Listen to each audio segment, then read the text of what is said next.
अनेक धरोहरों का देश भारत, और भारत मना रहा है अपनी आज़ादी का अमृत वर्ष। इस अमृत वर्ष में स्वर धरोहर फाउंडेशन ये कोशिश कर रहा है कि वो देश के कोने कोने में भारत की संस्कृति और भारत के संगीत को लेकर लोगों तक पहुँचे, और अब ये यात्रा पहुँची है झांसी में।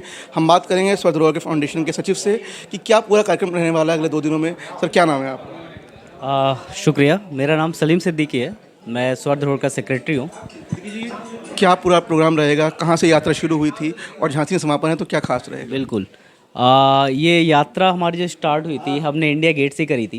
ये भी बहुत बड़ी बात है हमारे लिए कि हमने इंडिया गेट पे बहुत बड़ा आयोजन किया था, जिसमें 2 दिन का स्टार्ट हुआ था। हमने ये अप्रैल एंड से स्टार्ट किया था, जिसमें अगेन फर्स्ट और सेकेंड डे का था। पहले दिन हमने म्यूज़िक किया और दूसरा दिन बहुभाषीय मल्टीलिंगुअल पोइट्री करी। तो फिर इंडिया गेट के बाद हम सीधे हिमाचल गए। कांगड़ा फोर्ट बड़ा खूबसूरत फोर्ट है। तो ये ऐसे से छोटे छोटे धरोहर जिनको हमने कभी देखा नहीं है, देखा है तो हम वहाँ तक पहुँचे नहीं हैं। तो ये सारा म्यूज़िक उन्हीं धरोहर के लिए किया जा रहा है कि आप लोग उसके बारे में जानें।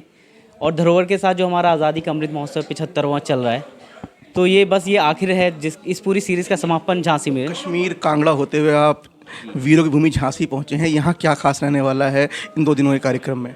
जी, सो कश्मीर हुआ, फिर उसके बाद हैदराबाद हुआ, गोलकोंडा, जिसमें हमारे कल्चर मिनिस्टर रेड्डी साहब आए थे।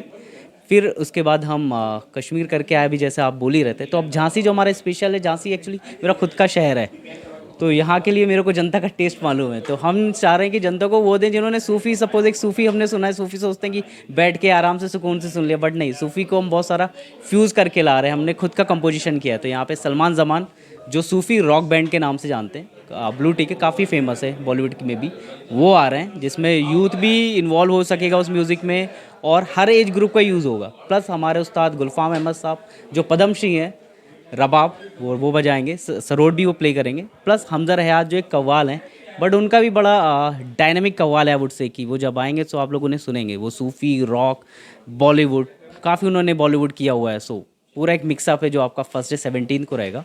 इसके बाद सीधे 19 को हमारा मल्टीलिंगुअल पोइट्री, जिसको हम बहुभाषीय कवि सम्मेलन बोलेंगे, जिसमें इंडिया के डिफरेंट जोन से, स्टेट से आएंगे और लोग अपने इंडिया की डाइवर्सिटी को एक ही स्टेज पे शो करेंगे। सो बुंदेलखंड के दिल झांसी में कार्यक्रम हो रहा है, तो इस पूरे कार्यक्रम में बुंदेली स्वर क्या सुनने को मिलेंगे, उसके लिए क्या इंतज़ाम किए हैं आपने? बुंदेली के लिए हमने इंतज़ाम ये किया कि जो फर्स्ट डे हमारा जो रबाब है, आपने रबाब बहुत ही प्यारा म्यूज़िक है। हमने टीवी पे और अफ़गानी का भी कुछ डॉक्यूमेंट्री वहाँ सुना है। तो जो हमारे उस्ताद गुलफाम साहब है, वो बुंदेली के जो हमारे कई लोकगीत हैं, उस फॉर्म में वो ट्यून इन करेंगे। तो जिसको सुनने के हमें अपना फील भी आएगा कि हम अपने आप को बुंदेली से भी कनेक्ट कर पाएंगे और उसका लुत्फ़ भी उठाएंगे।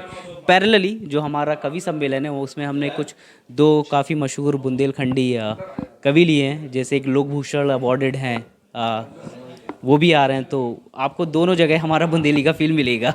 आपने सुना कि अब इस धरोहर फेस्टिवल में अफ़गानी इंस्ट्रूमेंट से बुंदेली स्वर सुनने को मिलेंगे और साथ ही बुंदेली कविताएं सुनने को मिलेंगी। इसके साथ ही देश के अलग अलग हिस्सों से जो लोग आएंगे वो स्वर की धरोहर यहाँ लेके आएंगे, और वीरों की इस धरती पर ये एक शानदार कार्यक्रम होने जा रहा है 17 और 19 जून को। न्यूज़ 18 लोकल के लिए झांसी से शाश्वत सिंह की रिपोर्ट।